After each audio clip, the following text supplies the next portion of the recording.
The northern English city of Leeds, home of the Brownlee brothers, made its debut as a WTS venue as it hosted the 5th race on this year's circuit. Chilly temperatures meant the 43 elite men wore wetsuits for the 1500-metre Olympic distance swim. No surprise that Slovakia's Richard Varga was the early pace setter in a swim that saw Javier Gomez in WTS action for the first time since last year's grand final in Chicago. Varga was first out of the water after 2 laps in the lake, but Francis Aureli and Raphael, Australia's Aaron Royal, the Brownlees and Gomez weren't too far behind. Johnny Brownlee didn't have the best T1, and by the time he'd dispensed with his wetsuit, several other athletes had got out onto the 40k bike in front of him.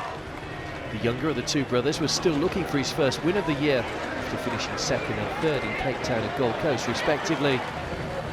The home favourites were soon into their stride though, as they formed half of a 4-man lead group trying to extend their advantage over the remainder of the field.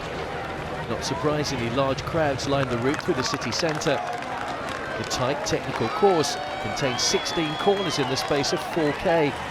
Despite that, there was no let-up in pace from the front four, who were steadily building up a lead over the chasers, and as they entered T2, a 2-minute-plus advantage was their reward.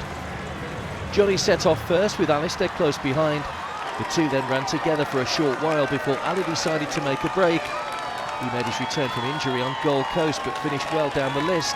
But with a few more weeks' rehabilitation under his belt, the reigning Olympic champion looks to be back to his best, with Rio just around the corner.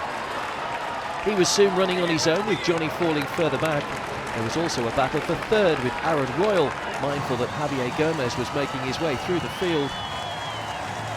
Alistair's efforts were rewarded with his first win since London just over 12 months ago.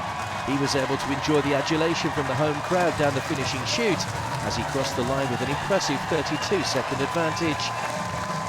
To the delight of those watching on, it was Johnny next to cross the line to take silver and make it a Brownlee 1-2 for the 5th time in WTS history.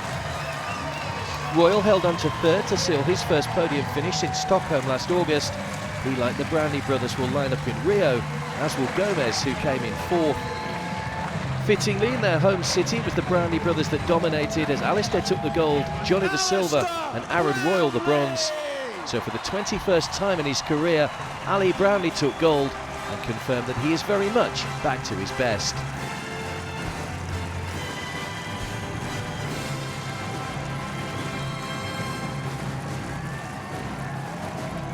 Yeah, well, I knew there was 3 of them behind, and I was waiting for Johnny and Vargas to jump Gomez. But at that point in the race, you've got to keep going, and I saw that Johnny got that gap, and I knew I had to wait from there. And I knew we'd be faster with him, and obviously I wanted him to do well, so I waited for him.